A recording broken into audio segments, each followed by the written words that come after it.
감사합니다. 존경하는 상당 구민 여러분, 그리고 더불어민주당 당원 동지 여러분, 먼저 저를 더불어민주당 청주 상당구 후보로 선택해 주신 상당 구민 여러분과 당원 동지 여러분에게 감사드립니다. 시장이나 도지사의 역할도 중요하지만 중앙정부를 설득해서 필요한 예산을 확보하고 지역에 도움이 되는 정책을 국정에 반영시키기 위해서는 국회의원의 역할이 매우 중요하다는 것을 절실하게 느꼈습니다. 그래서 고향 청주를 위하여 하고 싶은 일들을 하기 위해 이번 국회의원 선거에 출마했습니다. 제가 정계에 입문하여 청주시장 경선에 참여했었고 더불어민주당의 상당구 지역위원장으로 임명되어 지난 1년 반 동안 관내 구석구석을 다니며 주민들을 만나 뵙고 소중한 의견을 들어왔습니다.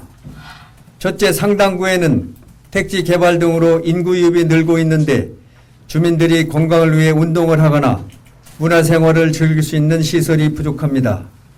상당구 관내에 스포츠 시설, 소공연장, 전시실, 수영장 등 문화체육시설을 확충하겠습니다. 둘째, 또한 상당구는 면적이 청주시 전체의 43%나 될 정도로 넓고 농촌지역이 5개 면이나 있지만 농촌지역에는 일자리도 없고 인구가 줄어서 존폐의 위기에 있습니다.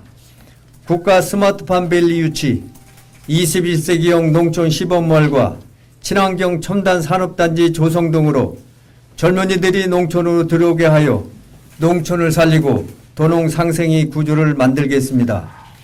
셋째, 청주의 심장인 상당구 원도심이 상권 침체로 활력을 잃어가고 있습니다. 청년 창업 프로젝트 지원, 주차장 확충, 소상공인 지원 확대, 생태하천 복원 등으로 도심의 활력을 불어넣겠습니다.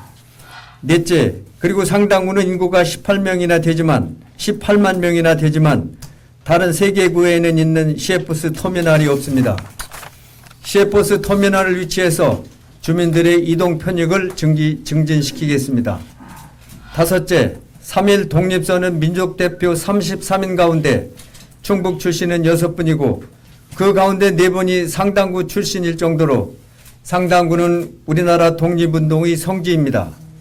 낭성 출신이신 예관 신규식 선생을 비롯한 독립운동가의 국적 회복과 후손들에 대한 지원과 예우를 강화해 나가겠습니다. 여섯째, 국가적 위기과제인 저출산 고령화 문제 해결을 위해 전통 가족 지원에 관한 법률 제정과 사립 유치원 어린이집 학부모에 대한 지원을 늘리겠습니다.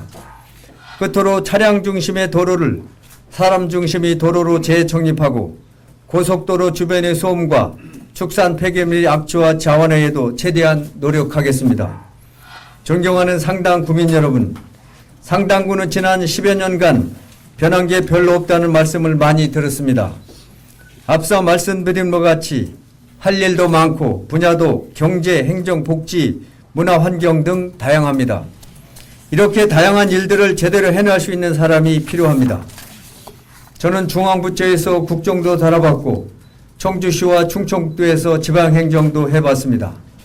충청도 경제통상과 경제투자본부장을 했고 행정안전부에서 비고시 출신으로는 처음으로 지방재정세제국장과 실장이라는 중책을 맡기도 했습니다. 그래서 저는 지역경제 재정 전문가라는 소리를 들었고 이번 총선이 적임자이니 출마하라는 권유를 많이 받았습니다. 또 국회의원이 지역을 발전시키기 위해서는 문재인 정부, 여당인 더불어민주당, 같은 당인 소속인 이시종 도지사, 한범덕 청주시장과 긴밀하게 협력하고 소통할 수 있어야 합니다. 그런 면에서도 여당 소속인 제가 적임자일 수밖에 없습니다. 존경하는 상당 구민 여러분, 저 정정순의 겸과 능력, 고향을 위한 열정과 진정성을 믿어 주십시오. 저 정정순에게 기회를 주십시오. 반드시 본선에서 승리하여 상당 구민 여러분의 성원과 기대에 보답하겠습니다. 감사합니다.